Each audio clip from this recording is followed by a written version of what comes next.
తెలంగాణ మాజీ మంత్రి BRS Medchal MLA Chamakura Mallareddy Karnataka ఉప ముఖ్యమంత్రి డీకే శివకుమార్ను కలవడం సంచలనం రేపుతోంది. మల్లారెడ్డితో కాంగ్రెస్ లో చేరడానికి డీకే ద్వారా మంత్రాంగం నడిపిస్తున్నారని ప్రచారం కూడా సాగుతోంది. దీంతో డీకేతో భేటీపై క్లారిటీ ఇచ్చారు మల్లారెడ్డి. తన మిత్రుడికి సంబంధించిన యూనివర్సిటీ కొనుగోలు కోసం మాట్లాడేందుకు మాత్రమే డీకేను కలిశామని చెప్పారు. ఓ మధ్యవర్తితో డీకే వద్దకు వెళ్లానని తెలిపారు. వచ్చే 5 ఏళ్లు బీఆర్ఎస్ పార్టీలోనే ఉంటానని స్పష్టం చేశారు.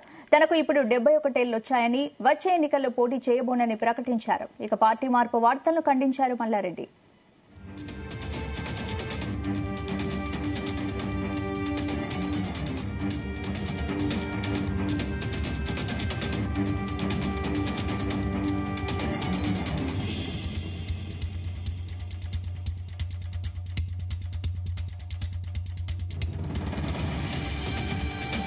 ఇక మల్లారెడ్డి డీకే శివకుమార్ ను కలవడం గురించి మరిన్ని అప్డేట్స్ మా ప్రతినిధి నరేందర్ అందిస్తారు. నరేందర్, రైట్ స్పందన.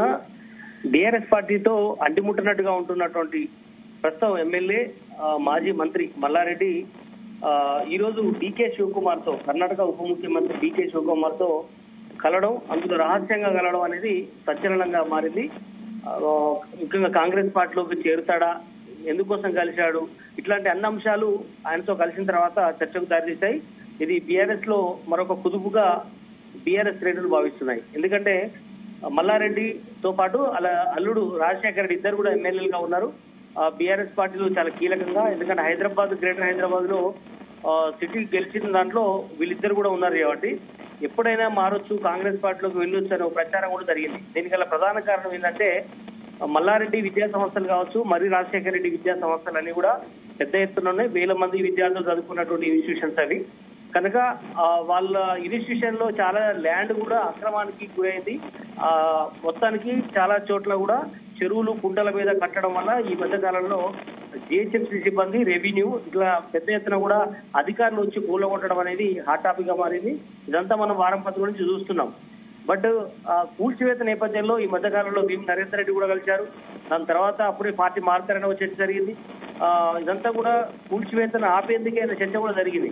కానీ అదే దశలో సీఎం రేవంత్ రెడ్డితో మంత్రాంగం జరిపేందుకు భీమ్ నరేందర్ రెడ్డి కలిశారని చర్చ కూడా జరిగింది. కానీ మళ్ళీ ఒక 4 రోజుల తర్వాత ఈ రోజు డీకే శివకుమార్ తో కలవడం గల కారణం ఏంటి అని చర్చ అయితే నడిచింది. దీని మీద ఆయన వివరణ ఇచ్చే ప్రయత్నం చేశాడు. కాసేపటి క్రితం మల్లారెడ్డి కూడా ఫోన్ లో మనకు అందుబాటులోకి వచ్చాడు. ఆయన చెప్తున్నటువంటి మాటల ప్రకారం నాకు 75 ఏళ్లు కనుక నేను వచ్చే ఎన్నికల్లో ఏం పోటీ చేసే ఆలోచన నాకు లేదు అనేటువంటి విషయాన్ని చెప్పాడు. నేను ఎక్కడ పార్టీ మారే ఆలోచన నాకు లేదు, బీఆర్ఎస్ లోనే ఉంటాను. కేవలం తన వ్యాపారం కోసం మాత్రమే డీకే శివకుమార్ కలిశాను. ఒక యూనివర్సిటీ అమ్మకం సంబంధించినటువంటి, తన ఫ్రెండ్ కు సంబంధించినటువంటి ఒక యూనివర్సిటీని మధ్యవర్తిగా ఇచ్చేందుకే నేను డీకే శివకుమార్ని కలిశాను అన్నటువంటి విషయాన్ని అయితే ఆయన చెప్తున్నటువంటి సందర్భం. కానీ ఇంకా అనుమానాలకైతే తావిస్తోంది. మల్లారెడ్డి నిజంగానే అలాంటి పరిస్థితి ఉంటే శివకుమార్ని ఎందుకు కలవాలి, లేదంటే వేరే వాళ్ళని కూడా కలవచ్చు కదా అనేటువంటి చర్చ కూడా జరుగుతోంది. కానీ డీకే శివకుమార్ అనే వ్యక్తి మామూలు పర్సనాలిటీ కాదు. ఆయన డిప్యూటీ సీఎం గా ఉన్నారు.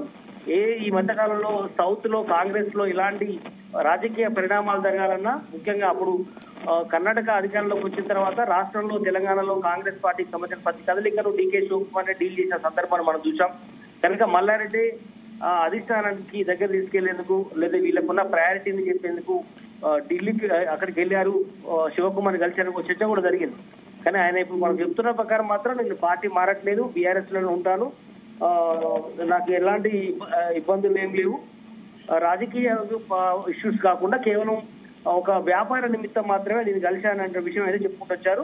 బట్ చూడాలి, నిజంగానే ప్రజల సేవ కోసమే వెళ్ళాడని చెప్తున్నాడా, లేదంటే పార్టీ మారడం గురించి వెళ్ళాడా, లేదా బిజినెస్ గురించి వెళ్ళాడా, ఇట్లా చాలా అంశాల మీద అయితే అనుమానాలు అయితే సాగుతున్నాయి.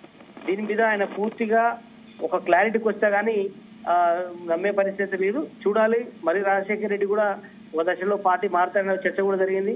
మల్లారెడ్డి మారితే మాత్రం ఇద్దరు కూడా ఖచ్చితంగా మారే అవకాశం ఉంటుంది, లేదంటే కొంతవరకు టైం తీసుకునే అవకాశం అయితే ఉంది. ఎందుకంటే లోక్సభ ఎన్నికలు మరొక షెడ్యూల్ కూడా రేపేళ్ళు వచ్చే అవకాశం ఉంది కాబట్టి, కనుక ఏదున్నా కూడా ఈ వారం రోజుల లోపలనే పార్టీలో జాయిన్ అయ్యే అవకాశం కూడా ఉంటది. లేదంటే మాత్రం పోస్ట్ పోన్ చేసుకునే అవకాశం. ఎందుకంటే మల్కాజ్గిరి స్థానం నుంచి తన కొడుకు భద్రారెడ్డి పోటీ చేస్తారనేటువంటి విషయాన్ని తన నోటి నుంచి ఆయనే చెప్పిన నేపథ్యంలో 15 రోజుల క్రితం, కానీ అదే బీఆర్ఎస్ నుంచి తన కొడుకు పోటీ చేయట్లేదని కూడా మళ్ళీ మాట మార్చాడు.